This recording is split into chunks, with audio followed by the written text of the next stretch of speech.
Okay, my beautiful cake besties, we are going to do these lush cake hearts today.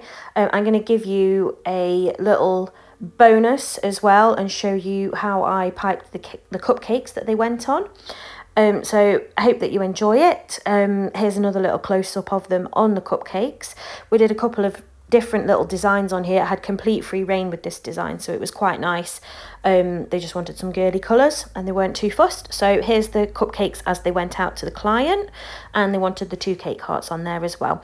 So let's get into it and off we go. So to start with, we're going to make the little floral decorations for the tops of the toppers and the cupcakes and the cake hearts.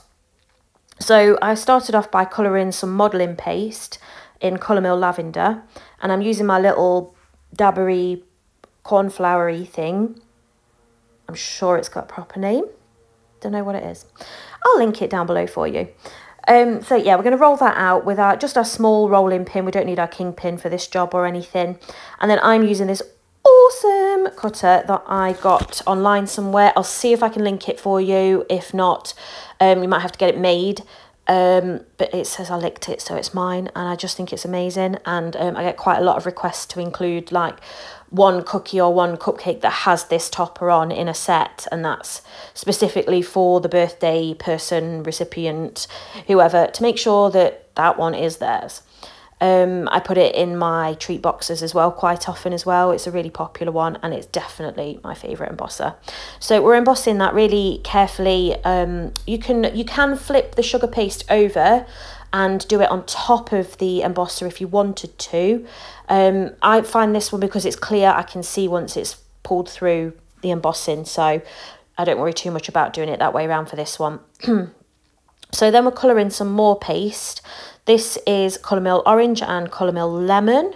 I will double check those and link them for you down below again so that you guys can go out and get those. So yeah, we're using this little cute rose mould. Again, I'll link that for you.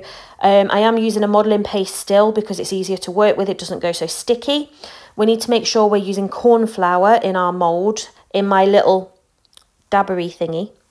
I don't know. It'll have a real name.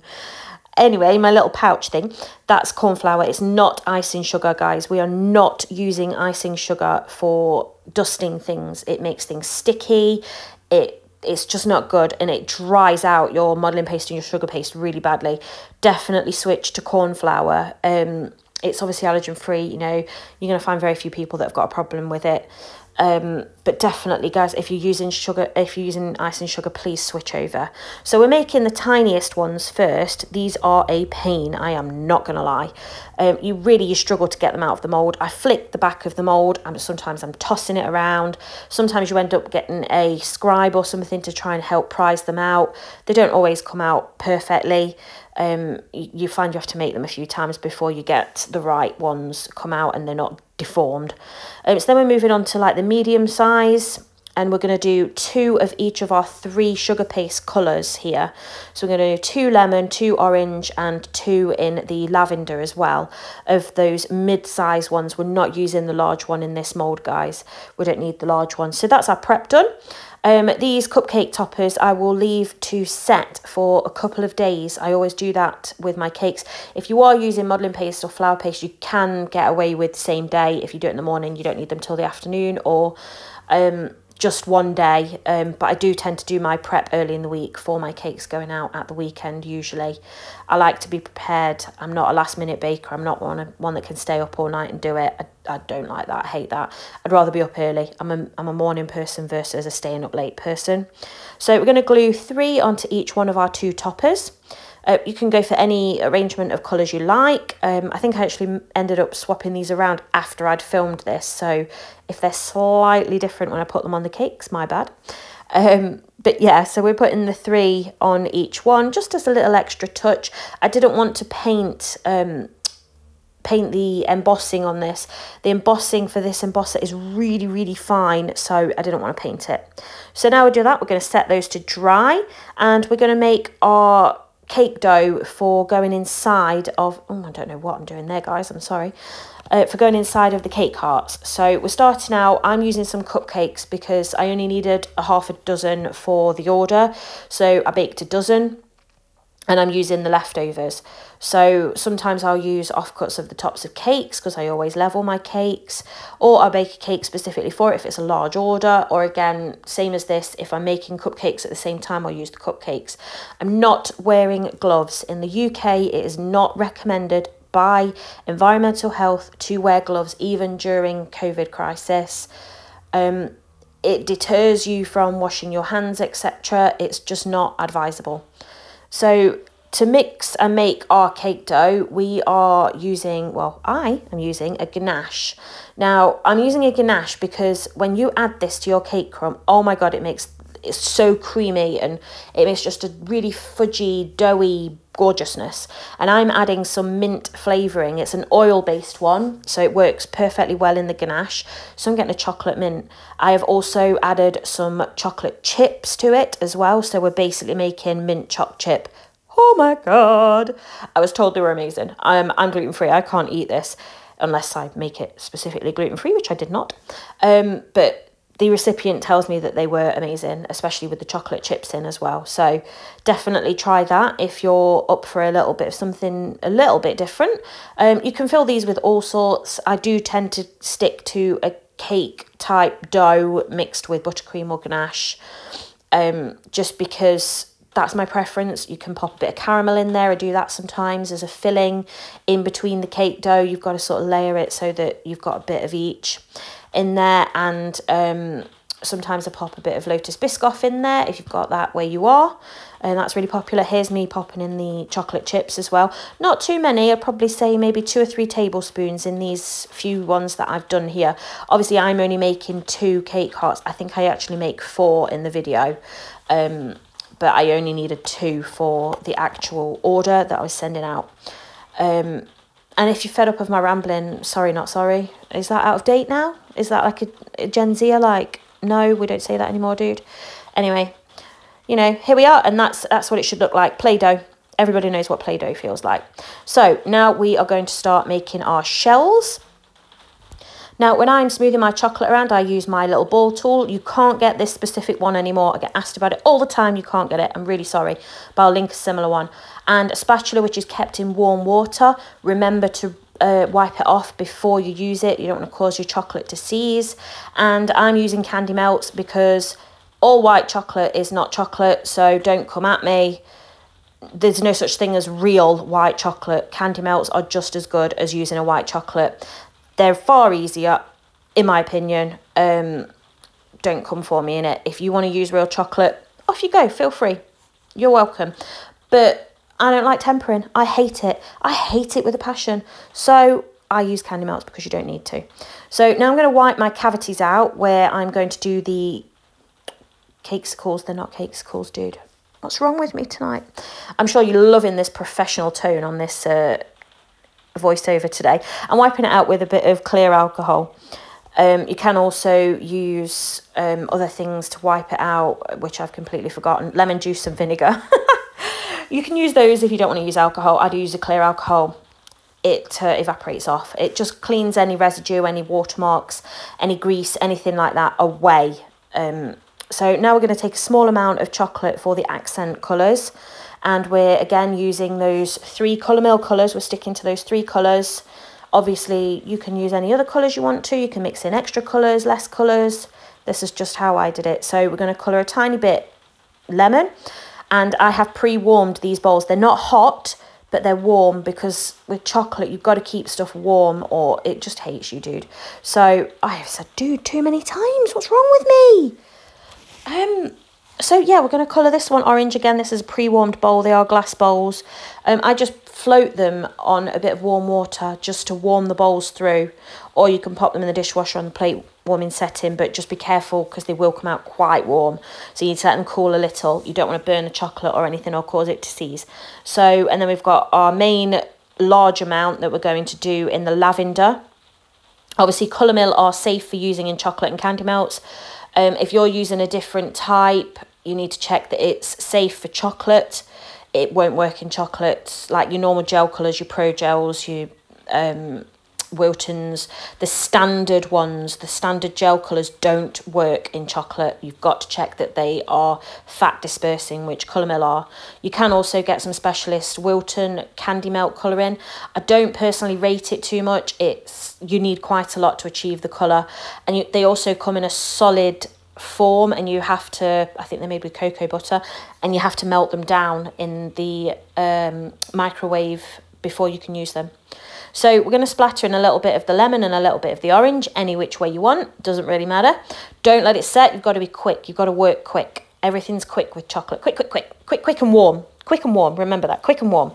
And then we're using our ball tool to smooth it around the mould. You see how the ball tool really gets a lovely, it gives me a lovely covering that doesn't, you're not poking holes in it like with a spatula. You're not clagging up a paintbrush when you use a paintbrush. And then we're using that pre-warmed spatula across the top, remembering to wipe it. Don't forget to wipe it. Naughty, naughty. If you do, you will seize your chocolate. Anyway, so making the second one here, same process again, dead easy. Gives a beautiful effect on the outside, but it's so simple. And once you've done all of your cavities, make sure you swipe them across the top and pop them in the fridge for 10 to 15 minutes. You don't need to leave them in any longer than it takes for them to harden, or they'll start to sweat.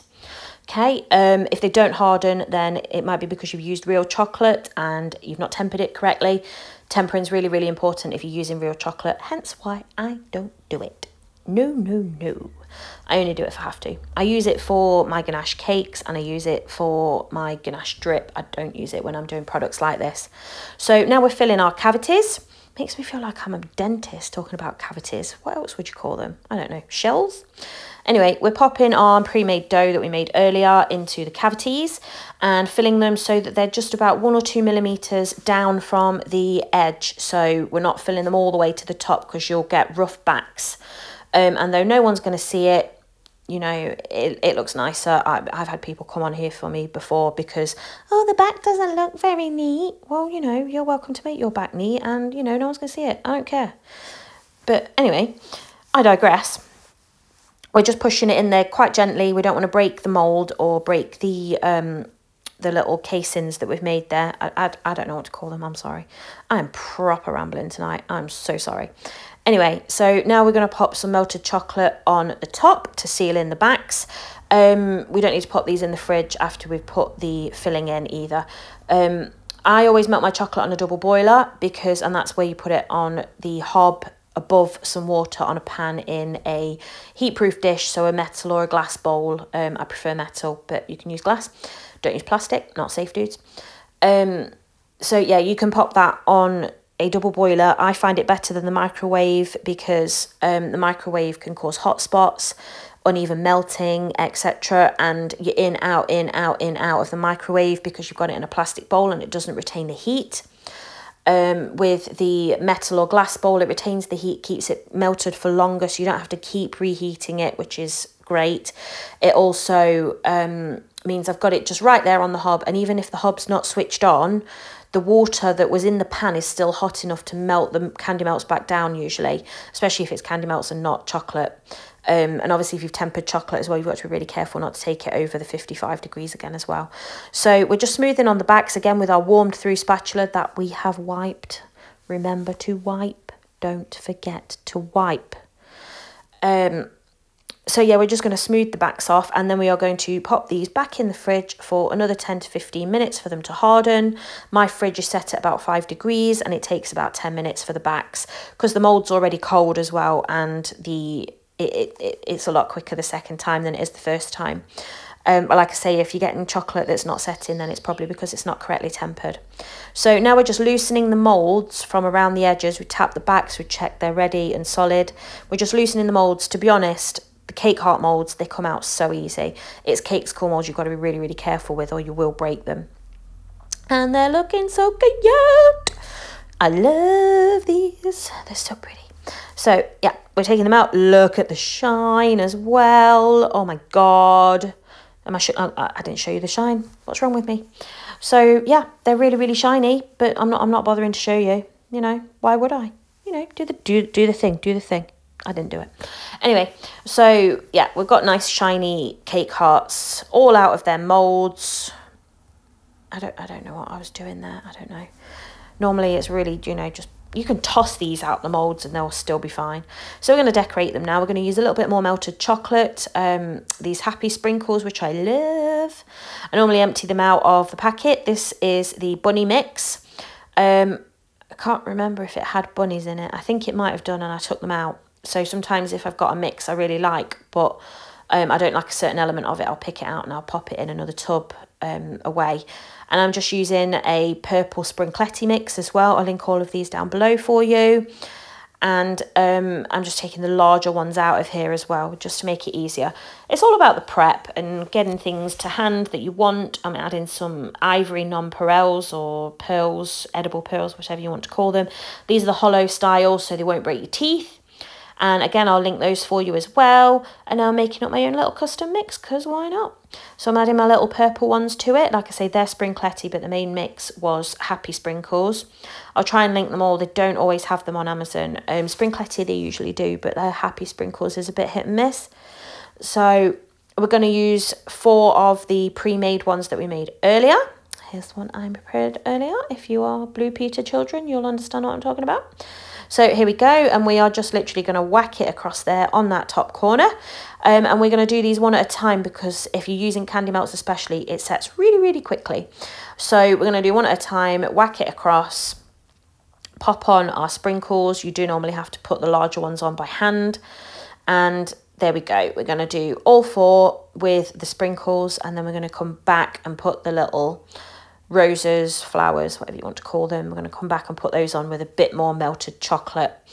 If you haven't already, if you don't already subscribe, please do. I'm a small channel and it really, really helps. More subscribers, you know, you'll get all the alerts and all that jazz.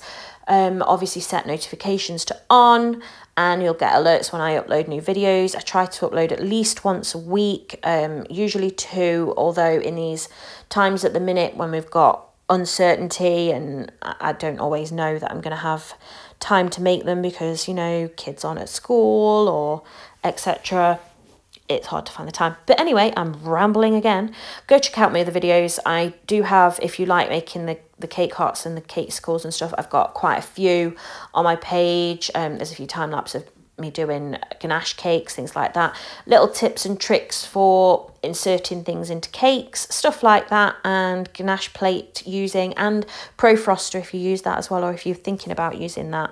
There's a few videos of that, and I also unbox my last video before this was me unboxing my frost form, which I haven't yet to use because I have had no time. So here we are popping on the roses, flowers thingies. We did leave these to dry. If you were only doing the roses, if you were only doing the cake skulls part of this, you could just make them at the same time you were doing the cake skulls. These don't really need to set. It just makes things easier because you don't squish and squash them when you're making things. They are easier to put on the cake hearts once they're set. So this is the little bonus part of the video. I videoed myself piping the cupcakes. So I'm just showing you here, I'm using this tip, Wilton 124, and we are putting the fat side down on the cupcake, and that's what I'm trying to show you. And I'm showing you, I'm gripping the bag quite low down. We're just making the swoop, the swoop, the swoop. And if you don't say it like that while you do it, it doesn't work. So make sure you swoop with me. Are you ready? Swoop, swoop, swoop, swoop. I'm even doing the action while I'm sat here. I'm in my conservatory on my own and I'm doing the action. What's wrong with me? So this is a gem 2D. I don't like the Wilton 2D tip. I don't think it gives as nice effect as the gem one, or I think Teco do quite a nice one as well. But personally the Wilton one isn't all that great. I prefer the gem, so I've got quite a few of the gem ones, and I will link all of these for you as well, all of the tips, or as best I can. Sometimes they aren't always available on Amazon, so I'll link them elsewhere if I can. And so we just pop in a couple of 2D swirls there on the side of our petal swirls as well. And these are all coloured in those same colours that we used for everything else, the orange, colour mill and the lemon. And then I like to pop things straight into the box. I quite often, in fact, if I wasn't filming, I would have piped it in the box because it's easier and means that you're not touching it or you're not going to catch it when you put it in. So we're using the 2D tip again just for the cake heart ones. I keep wanting to say cake skulls. I can't get it out of my head. For the cake heart ones, and they're going in there. I put my best befores on as well that you can do.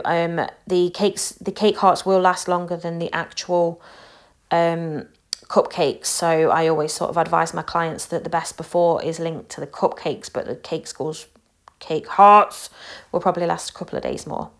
I'm just using that same sprinkle mix that we made earlier to pop on to that Wilton 199 tipped part there. You can, I did a few, I don't know what to call it, splodgers, sploogers, stars, I don't know, dudes.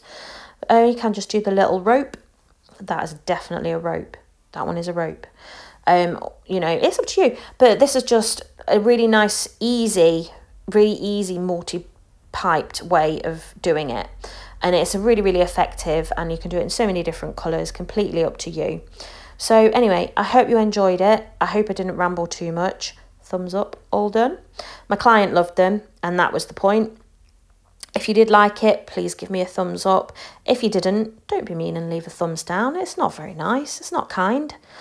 And yeah, please subscribe. Please give me a follow. I'll pop my socials in the description as well. All the products you need will be in the description also. Thank you so much for joining me, and I'll see you again next time.